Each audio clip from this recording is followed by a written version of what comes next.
কখনো তিনি অন্নপূর্ণা, কখনো আবার শ্যামা, আবার কখনো কৈলাসের তিনি উমা। আবার আমরা প্রত্যেক ঘরে ঘরে পূজিত করি প্রত্যেক বৃহস্পতিবার তিনি রমা বৈকুণ্ঠে।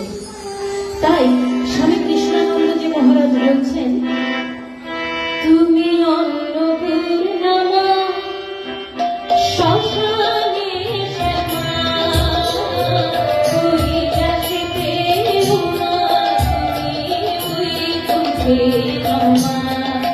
তুমি অন্নপূর্ণা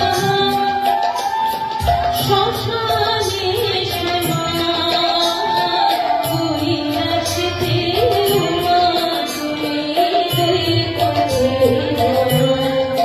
ধরণীর নির্দেশে বিষ্ণুরূপ শ্রীনারায়ণ, ধরণীর নির্দেশে